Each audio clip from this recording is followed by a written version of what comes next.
अ, सुप्रभात बच्चों। बच्चों, आज हम लोग जो हमारी कविता है भूख, उस कविता के स्वाध्याय के प्रश्नों की चर्चा आज हम करेंगे, बराबर। और आपको उसे अपनी नोट में प्रश्नों का उत्तर लिखना है, बराबर। तो यहाँ पर पहला जो प्रश्न है कि कवि ने प्राणियों में सौंदर्य कब देखा है, बराबर। तो प्रश्न देखिए, कवि ने प्राणियों में सौंदर्य कब देखा है। तो कवि ने प्राणियों में सौंदर्य उस समय देखा है जब अपनी भूख मिटाने के लिए क्या वो संघर्ष करते हैं। फिर दूसरा जो प्रश्न है कि कवि के अनुसार बकरी में सुंदरता कब प्रकट होती है। तो कवि के अनुसार बकरी में सुंदरता उस समय प्रकट होती है जब वह बकरी अपने दोनों पैरों पर खड़ी होकर, बराबर, और कांटों के बीच से पेड़ की नन्ही नन्ही पत्तियां खाती हैं, तब वह उसकी सुंदरता प्रकट होती है। और नेक्स्ट जो प्रश्न है कि कवि ने भूख की दशा को क्यों सुंदर कहा है। तो बच्चों, प्रत्येक प्राणी की दशा में लड़ने या संघर्ष करने के लिए तैयार हो जाता है। भूख से संघर्ष करते समय प्राणी बहुत सुंदर लगता है। इसलिए कवि ने, बराबर, इसलिए कवि ने भूख की दशा को सुंदर कहा है। एक प्रश्न है, एक्स्ट्रा प्रश्न है इसके अंदर कि भूख लगने पर चीता झाड़ियों में दबे पांव क्यों चलता है। मुहावरा भी है कि दबे पांव चलना अने जरा भी आहट किए बिना चलना, अपने पैरों की आवाज आने पाए नहीं। तो भूख लगने पर चीता झाड़ियों में दबे पांव चलता है ताकि शिकार को उसकी जरा भी आहट न लगने पाए, इसलिए वो दबे पांव चलता है। फिर उसके बाद नेक्स्ट जो है यहाँ पर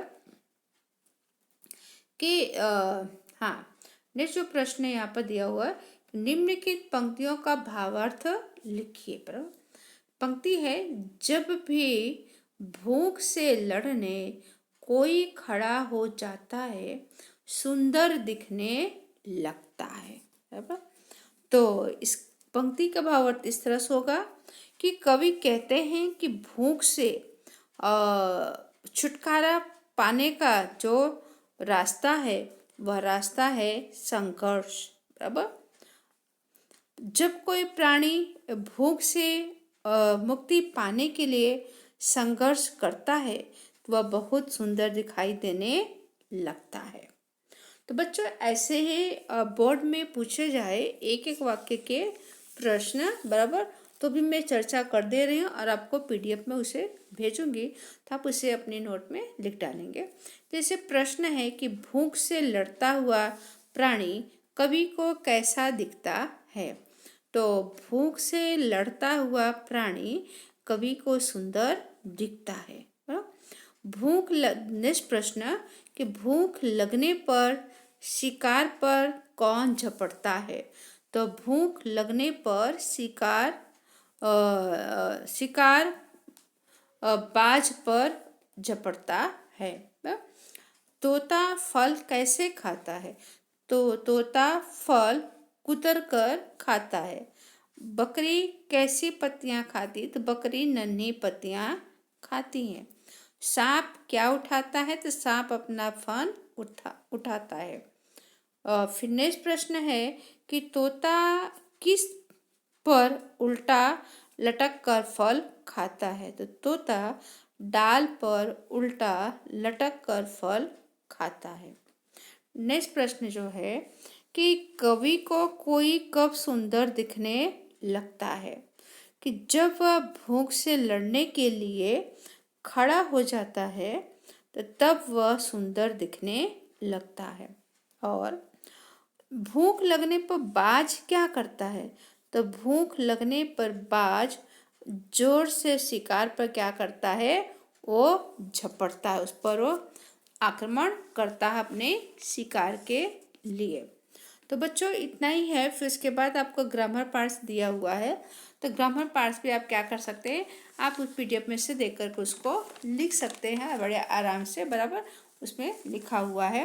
और एक प्रश्न और भी है कि भूख लगने पर तोता क्या करता है।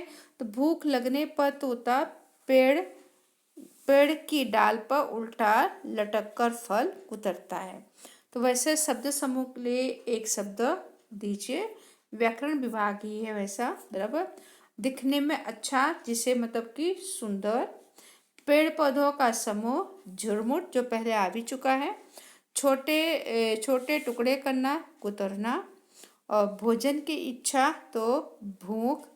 और भाववाचक संज्ञा बताइए, तो सुंदर तो सुंदरता, लड़ना लड़ाई, झपटना झपट, कुतरना तो कुतरन, आदमी तो आदमियत आदमियत।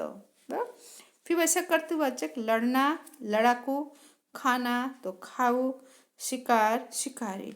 विलोम शब्द, तो सुंदर तो कुरूप, कांटा, पुष्प नन्ही बड़ी, उल्टा सीधा, खड़ा बैठा। बच्चों ये जो है आपके थोड़े एक्स्ट्रा प्रश्न यहाँ पर दिए हुए हैं, बराबर, तो आप उसे लिख डालेंगे। तो आज यहाँ पर हमारा जो कविता है, जो भूख जो कविता है, उस कविता की चर्चा यहाँ पर प्रश्नोत्तर के माध्यम से समाप्त हुई। धन्यवाद।